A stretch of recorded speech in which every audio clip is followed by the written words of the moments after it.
नमस्कार, NMF news पर आप सभी का बहुत स्वागत। मैं हूं आपके साथ अभिषेक पुंडी। महाराष्ट्र में विधानसभा चुनाव हुए, नतीजे ऐसे आए जिसकी कल्पना उद्धव ठाकरे ने शायद नहीं की होगी और बीजेपी ने भी इतने बंपर जीत की कल्पना शायद नहीं की होगी।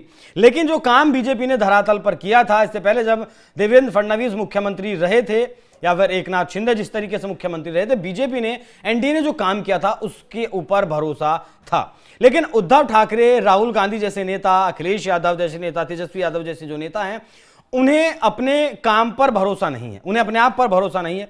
वोट जनता ने नहीं दिया और ठीकरा फोड़ना है चुनाव आयोग के ऊपर और आरोप लगाना है बीजेपी के ऊपर वोट चोरी का। ऐसा ही हुआ दशहरे के दिन। दशहरे के मौके पर महाराष्ट्र में, आपको पता है, महाराष्ट्र की राजनीति इस देश की सबसे अस्थिर राजनीति है। कब इस राजनीति में क्या हो जाए, इस खुद महाराष्ट्र के राजनेता जो बड़े बड़े दिग्गज हैं शायद वो भी नहीं समझते होंगे। महाराष्ट्र की राजनीति में दशहरे के मौके पर कुछ ऐसा हुआ कि उद्धव ठाकरे ने अपने समर्थकों को संबोधित किया तो वही जो आरोप वो अक्सर उलझुल आरोप लगाते हैं बीजेपी के ऊपर, चुनाव आयोग के ऊपर, वही आरोप उन्होंने लगाए। एक बार भी महाराष्ट्र के विकास को लेकर बात नहीं की उद्धव ठाकरे ने।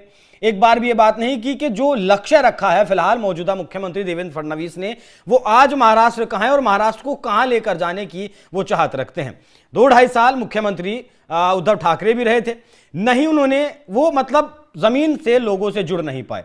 और इसका उदाहरण ये देख लीजिए कि वो जब एक बार किसानों से मिलने के लिए गए थे तो उनके लिए रेड कारपेट बिछाया गया था। बीजेपी के नेताओं ने ऐसा आरोप लगाया और हाथ तक किसानों से उन्होंने नहीं मिलाया था। क्यों? हाइजीन का प्रॉब्लम था, ऐसा कहा गया। लेकिन अब देवेंद्र फडणवीस की तरफ से एक बयान दिया गया है और उसमें उन्होंने कहा है कि उद्धव ठाकरे की वजह से मैं 1,000 रुपए मेरे बच गए। मतलब ये शर्त लगाई थी महाराष्ट्र के मुख्यमंत्री देवेंद्र फडणवीस ने कि इस मौके पर एक भी विकास से जुड़ी हुई बात, देश से जुड़ी हुई बात उद्धव ठाकरे नहीं करेंगे। और फडणवीस ने यह बताया कि ऐसा ही हुआ। एक भी बात उद्धव ठाकरे ने विकास से जुड़ी हुई, महाराष्ट्र से जुड़ी हुई नहीं कही। वही राजनीतिक बयानबाजी, वही पॉलिटिकल जो आरोप लगाए जाते हैं एक दूसरे के ऊपर, वही उन्होंने लगाए हैं, इससे ज्यादा कुछ नहीं किया। चलिए विस्तार से आपको बताते हैं कि क्या कुछ रहा दशहरे पर पूरा मामला। दरअसल महाराष्ट्र की राजनीति में दशहरा मेले पर विपक्षी नेताओं के बयानों से एक नई बहस छिड़ गई। मुख्यमंत्री देवेंद्र फडणवीस ने शिवसेना प्रमुख उद्धव ठाकरे को दशहरा मेला भाषण पर तीखा कटाक्ष किया, जिसमें उन्होंने हिंदी में सवाल पूछने पर तंज कसते हुए कहा कि क्या वो नेशनल लीडर हैं। फडणवीस ने राहुल गांधी पर भी निशाना साधा, उन्हें सीरियल लायर कहा, मतलब वो एक के बाद एक झूठ बोलते रहते हैं, बताते हुए संविधान और लोकतंत्र पर उनकी टिप्पणियों को पूरी तरीके से नकार दिया। मुख्यमंत्री ने साइबर क्राइम के बचाव के लिए जागरूकता अभियान की शुरुआत करने का ऐलान इस मौके पर किया। जबकि भाजपा पर विपक्ष की तरफ से क्या आरोप लगाया गया कि वो पेड वोटर बनाते हैं, मतलब काम खुद से नहीं करना है, जनता से खुद नहीं मिलना है और आरोप सामने वाले पर लगाना है। दशहरे मेले के मौके पर उद्धव ठाकरे ने बीजेपी पर कई तीखे हमले किए, जिसका जवाब फडणवीस ने भी तुरंत दिया और बेहद ही तीखे अंदाज में दिया। जब पत्रकारों ने सवाल पूछा, पत्रकारों ने हिंदी में उद्धव के भाषण पर सवाल पूछा तो फडणवीस ने कहा कि क्या वो नेशनल लीडर हैं, एक सवाल के साथ उन्होंने पूछा। सीएम फडणवीस ने कहा कि कल उन्होंने जो भी टिप्पणी की हो, लेकिन उन्होंने मेरे 1,000 रुपए बचा लिए, क्योंकि मैंने कहा था अगर उन्होंने विकास के मुद्दे पर एक भी बात की तो 1,000 रुपए की शर्त लगा लो, और मुझे पता चला कि उन्होंने विकास के मुद्दे पर एक भी बात नहीं की। इससे पहले ठाकरे ने भाजपा पर आरोप लगाते हुए कहा था कि भाजपा सभी को सब कुछ फ्री में देकर पगार वाले वोटर तैयार कर रही है। अच्छा, यहां ये तो इनका फ्रस्ट्रेशन है।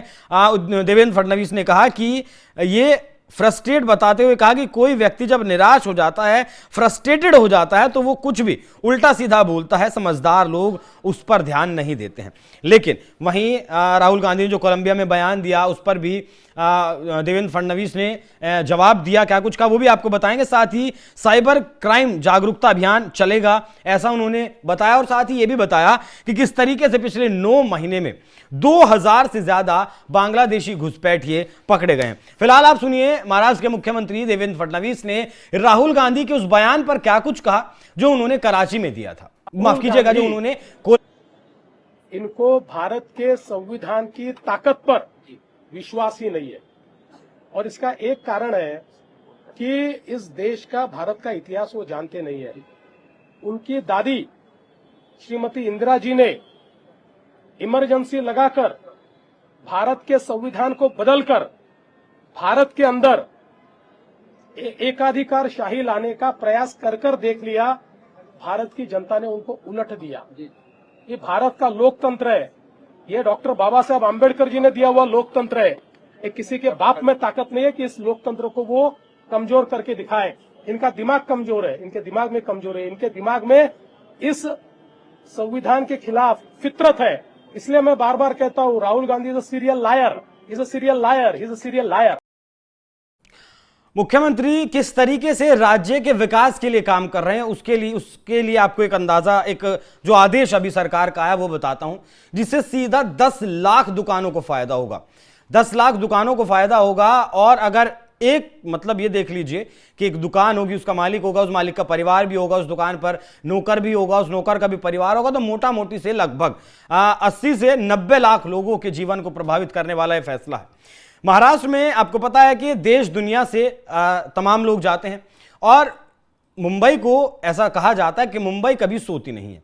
अब महाराष्ट्र की सरकार की तरफ से यह फैसला किया गया, यह ऐलान किया गया कि महाराष्ट्र में दुकानें, खासकर मुंबई में दुकानें 24 घंटे खुलेंगी, जिससे कि कभी भी किसी भी वक्त कोई भी कुछ भी सामान ले सके। साथ ही जो काम करने वाले हैं दुकानों पर, उनके लिए भी आदेश पारित किया गया है। उनकी छुट्टियों के बारे में भी साफ तौर पर इस आदेश में लिखा गया है कि किस तरीके से उन्हें छुट्टी मिलनी चाहिए। मतलब ये सीधा सीधा 10 लाख दुकानदारों को इसका फायदा मिलने वाला है। तो ये दिखाता है कि किस तरीके से काम किया जा रहा है। साथ ही आपको यह भी बता दूं कि 2030 तक महाराष्ट्र के मुख्यमंत्री ने ये सपना देखा है और ये लक्ष्य रखा है कि 2030 तक वो महाराष्ट्र को $1 ट्रिलियन की अर्थव्यवस्था बनाएंगे और अगले 5 साल में महाराष्ट्र की जीडीपी 35 ट्रिलियन रुपये, मतलब $420 बिलियन तक वो पहुंचाने का लक्ष्य रखे हुए हैं। तो इसे कहते हैं विकास की बात करना और विकास के लिए काम करना, अपने लोगों के लिए काम करना। सिर्फ पॉलिटिकल बयानबाजी से वोट नहीं मिलते और पॉलिटिकल बयानबाजी से सिर्फ चुनाव नहीं जीते जाते। बाकी जिस तरीके से देवेंद्र फडणवीस के 1000 रुपये बचे हैं, उस पर आप लोग क्या सोचते हैं? अपनी राय हमें कमेंट कर जरूर बताइएगा। नमस्कार। राहुल गांधी, इनको भारत के संविधान की ताकत पर विश्वास ही नहीं है और इसका एक कारण है कि इस देश का, भारत का इतिहास वो जानते नहीं है। उनकी दादी श्रीमती इंदिरा जी ने